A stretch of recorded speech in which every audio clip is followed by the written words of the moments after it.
Ms. Caulfield. Well, I don't know if I should give my comment now or after. I'm super excited to have Dr. Taylor come and join us. Everything that we heard from him, I think that we're going to have some really great movement going forward, and I really look forward to him joining the board and being part of us in October. But I wanted to explain that I am actually not going to vote to approve the contract, but not because of Dr. Taylor, because I'm super excited to have him, but because of the salary content that's in there. Mr. Swanson. Thank you, Chair Mahaffey, and I am also excited to welcome Dr.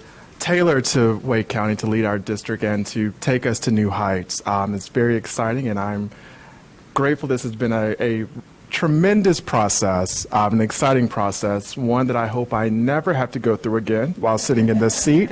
And I am looking forward to partnering with Dr. Taylor as we explore and move things to new heights with Dr. Bridges as well, and looking forward to this opportunity. So excited, and this has been something that I think we have all been waiting to get out, because it has been quite difficult holding this information in, and I think we did a great job of keeping that as well. So excited, and I'm looking forward to casting my vote in favor of Dr. Bridget Taylor.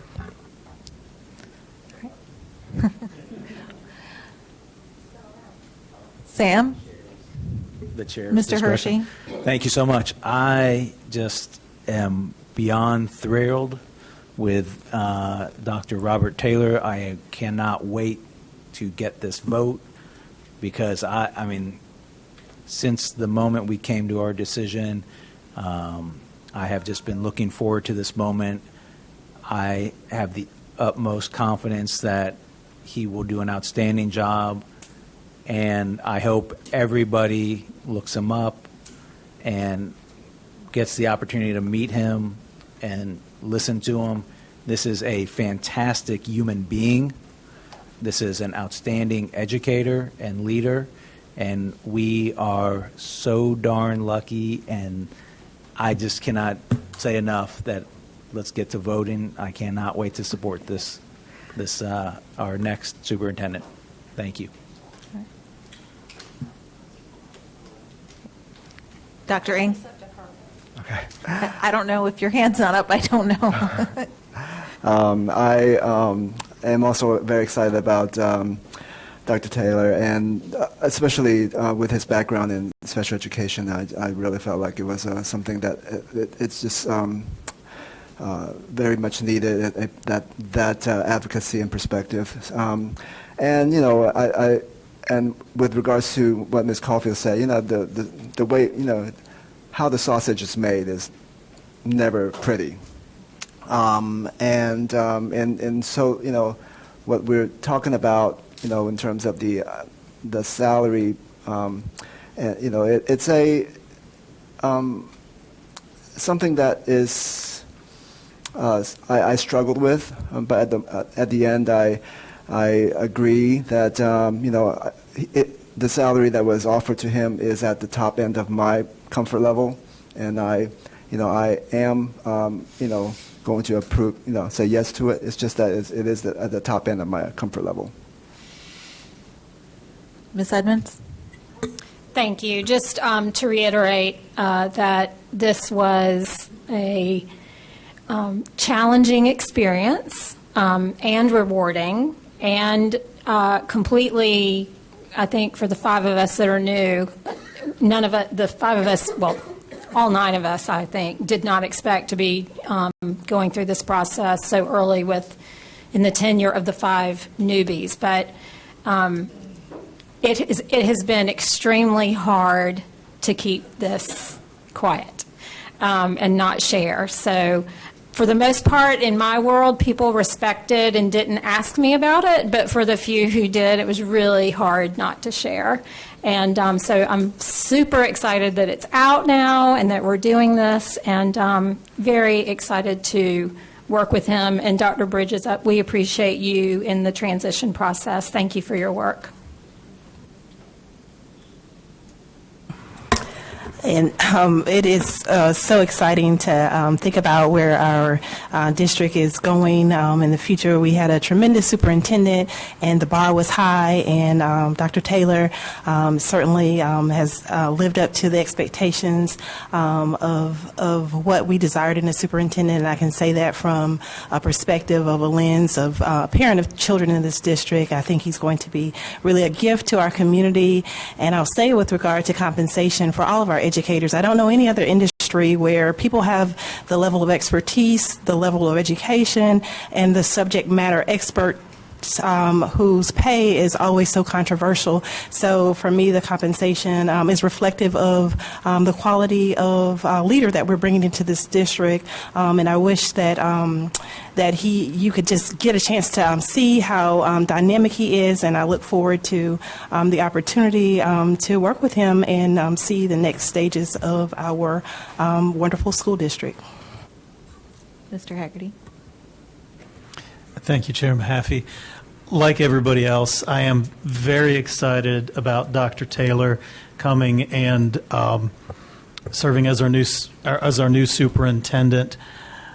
I will say that as someone who, when we first started reviewing all of our excellent candidates, I had some questions about Dr. Taylor, and I have to say, at every level of the process, he just exceeded whatever I could have hoped for. And the confidence and the leadership that he brings, his accomplishments, I think he will do tremendous work here and allow us to do even better and greater things. I did want to take this opportunity, since Jonathan is no longer here, to remind everybody that it is a confidential process that we did go through, and that confidentiality remains. And so, as much as I really want to thank all of those candidates who applied, I can't mention any of them by name, but just know that there were many, many qualified, inspiring, dynamic leaders. And I think many of them would have done great jobs for our district. And even though they were not chosen, I am very appreciative of the time and the thought and the effort that they put in, the thoughts and the visions that they came and that they shared with us.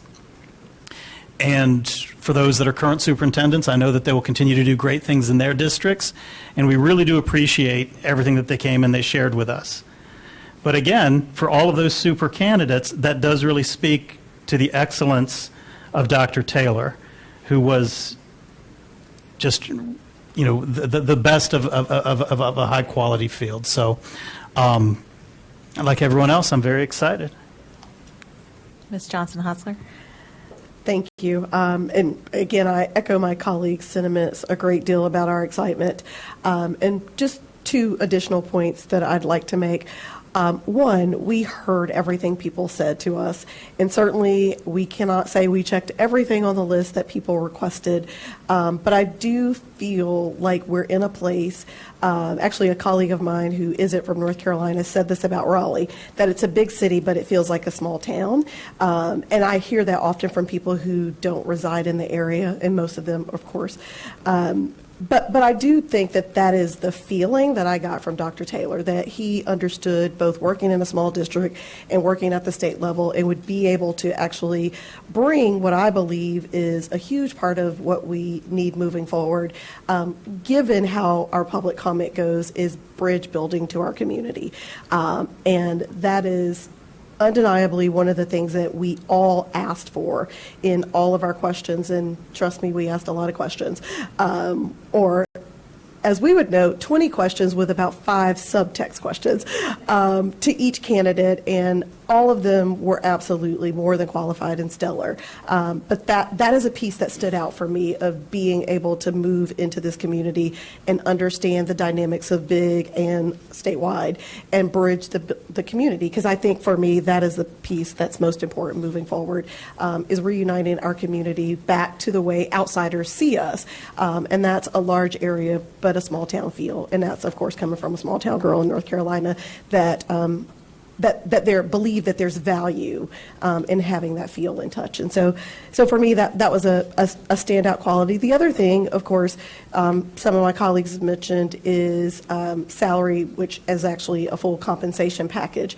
And I certainly echo the comments that Ms. Waters said, but I also think it's important to dispel the myth that was touted quite a bit during our last election cycle. The superintendent's pay is not teacher pay. Those things are not transferable. The state decides the teacher pay. And many of us said that over the last year or so, but I do want to bring that back to the table as a reminder. And also, no surprise to any of you, I'm still married to an educator who teaches at Wake County Public Schools.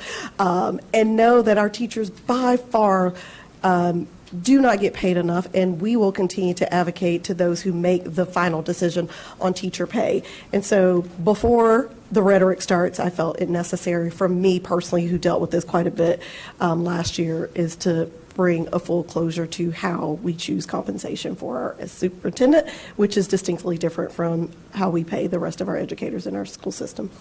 And again, we look forward to and we hope and know that you'll all embrace our new superintendent with open arms, open hearts, and open minds. Thank you. I do want to, again, thank the School Boards Association and Sam Thorpe and his team for helping us lead this. I'd like to thank Ms. Allen for keeping our schedules straight during that time.